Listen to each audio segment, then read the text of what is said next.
Welcome back to Business Live. My name is Sandra and I'm up and now. Last week, there were media reports that Akosombo Textile Limited (ATL) has laid off some 200 workers, but the company has been reacting to this news, saying the reports is untrue. Plus, in the international news, we have Italian fashion house Versace set to buy Michael Kors. We have the details in our summaries.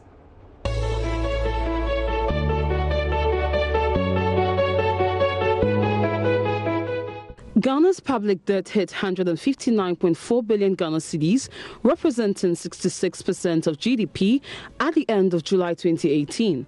This was contained in the Bank of Ghana's Summary of Economic and Financial Data released over the weekend. The figure represents a 5.1 billion cedi increase from 154.3 billion cedis in May. The data also showed that the country's exports hit $10 billion, while import was at $8.7 billion as of August 2018. In the same period, gold fetched the country $3.7 billion, while cocoa brought in $1.4 billion. Export of oil raked in some $2.9 billion for the country. The Association of Ghana Industries has lauded government's initiative to maintain consistency by fixing the exchange rate system at the ports for 6 months before review. As part of measures to deal with the depreciating cedi and improve business at the ports, the Vice President announced last week that the exchange rates will be fixed and reviewed every 6 months at the ports. Speaking to Joy Business, President of the Association of Ghana Industries, Dr. Yao Edujem, said the new directive is expected to boost import and export trade for the country. Akosombo Textiles Limited (ATL) has denied media reports that the company has laid off some 200 workers, insisting that it has no plans to send workers home. The struggling textile manufacturing company also, in a press statement, rejected news that 600 workers of ATL have been sent home due to lack of raw materials.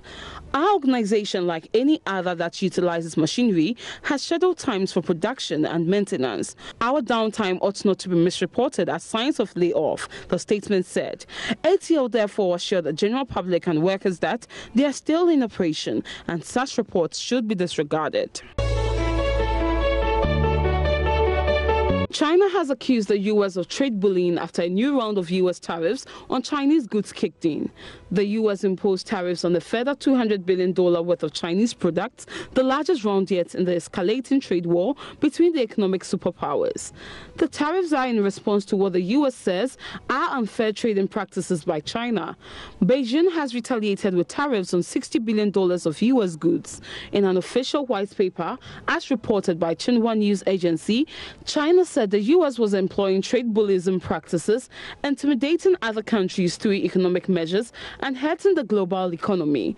China has also accused the U.S. of starting the largest trade war in economic history. Versace, the Italian fashion house founded by Gianni Versace 40 years ago, is set to be bought by Michael Kors, according to reports. According to Reuters, the U.S. fashion group has agreed to buy the Italian firm in a deal worth about $2 billion. The Italian newspaper Corriere della Sera first reported the impending sale earlier on Monday. The Versace family still owns 80% of the company. 4 years ago, it sold a 20% stake to U.S. private equity group Blackstone.